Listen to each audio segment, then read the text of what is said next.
So hey guys, my name is Saurabh and मैं आज तुम्हें पढ़ाने वाला हूँ क्लास 12 फिजिक्स का एक टॉपिक जिसका नाम है कूलम्स इनवर्स स्क्वायर लॉ। ठीक है, चलो स्टार्ट करते हैं। तो मान के चलो मेरे पास दो चार्जेस है, एक का नाम Q1 और दूसरे का नाम क्या है बताओ, Q2। अब चार्जेस कुछ भी हो सकते हैं, हो सकता है ये दोनों पॉजिटिव हो सकता है एक पॉजिटिव हो एक नेगेटिव हो सकता है एक नेगेटिव और दूसरा भी क्या हो, नेगेटिव।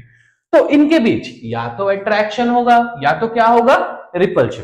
तो इनके बीच कुछ फोर्स लग रहा है। ठीक है, तो मान लो उस फोर्स का नाम अपन क्या देते हैं, F।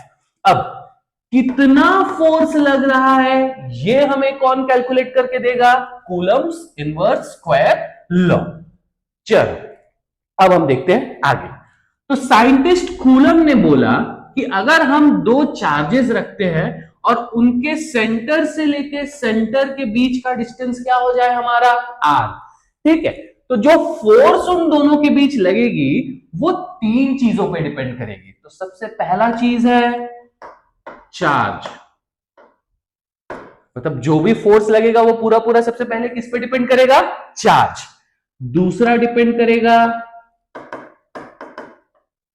डिस्टेंस पे और तीसरा किस पे डिपेंड करेगा, मीडियम। तो हमारे पास दो चार्जेस है और उनके बीच में जो भी फोर्स लगेगा वो पूरा पूरा डिपेंड करेगा चार्ज पे, डिस्टेंस पे और किस पे, मीडियम। और इसी चीज को अगर हम इक्वेशन के फॉर्म में रिप्रेजेंट कर दे तो हमारा क्या बन जाएगा, कूलम इनवर्स स्क्वायर लॉ। ठीक है, चलो अब हम इसको और डिटेल में समझते हैं। तो देखो, अब मान लो ये दोनों चार्जेस के बीच में जो फोर्स लग रहा है वो क्या है, F। सबसे पहले फोर्स किस पे डिपेंड करता है, चार्ज। तो हम लिखेंगे F is directly proportional to Q1 to Q2। सीधी बात है, अगर मैंने चार्जेस को बढ़ा दिया तो क्या दोनों के बीच में फोर्स भी बढ़ेगा, बोलो हाँ या ना, बिल्कुल बढ़ेगा। अगर मैंने बड़ा बड़ा चार्जेस लिया तो क्या फोर्स भी ज्यादा लगेगा, यस। और अगर मैंने छोटे चार्जेस लिए तो क्या हल्का हल्का फोर्स लगेगा, यस। Q1 बढ़ा तो भी F बढ़ा, Q2 को अगर बढ़ाया तो भी कौन बढ़ेगा बताओ, F। इसलिए force is directly proportional to क्या है, Q1 इंटू Q2। इसको अपन डाल देते हैं equation number 1।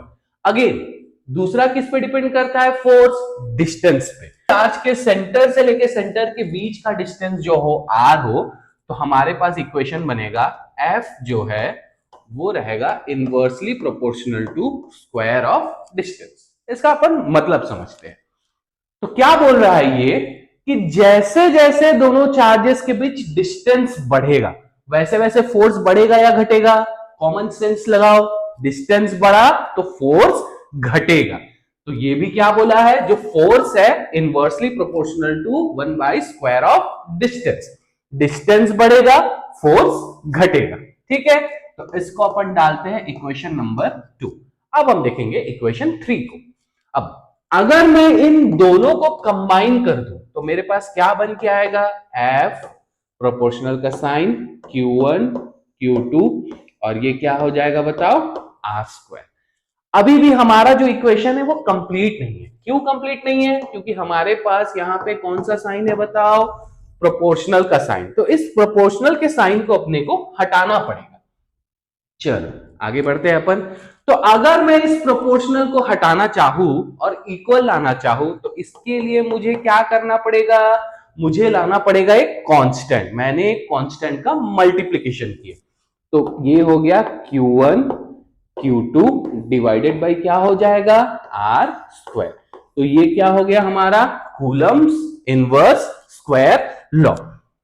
Force is directly proportional to product of charges, force is inversely proportional to square of distance। दोनों को मैंने कंबाइन किया, प्रोपोर्शनल हटाने के लिए k लाया। अब हम थोड़ा बहुत k के बारे में देखेंगे। तो जो k है उसका नाम है कूलम्स कांस्टेंट। कई बुकों पे ये भी दिया हुआ है electrostatic constant, so there is nothing wrong about it. ठीक है, तो जो k है उसको हम लिखते हैं 1 बाई 4 पाई एप्सिलॉन। क्या लिखते हैं, 1 बाई 4 पाई एप्सिलॉन।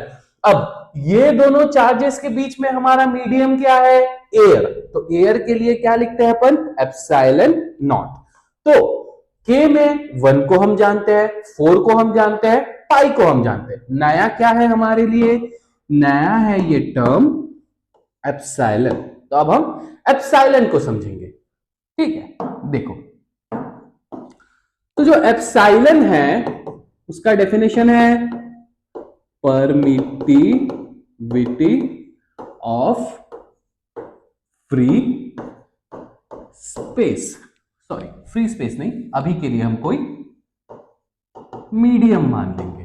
तो एप्सिलॉन हमको बताता है कोई भी मीडियम अपने अंदर से फोर्सेस को कैसे पास होने दे रही है, या फोर्स को सपोर्ट कर रही है या फोर्स को अपोज कर रही है।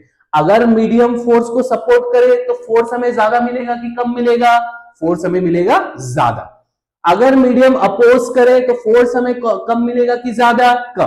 तो एप्सिलॉन हमें बताता है कि कोई भी मीडियम में मीडियम कितना परमिट कर रहा है, किसको, फोर्स को, है ना।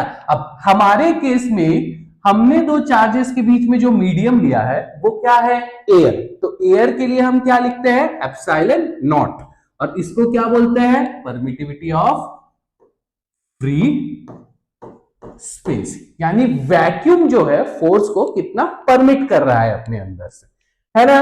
तो अब हमने किसको समझ लिया, के को। अब हमको क्या समझना है, के का वैल्यू। तो अगर मैं ऐसा लिखूं,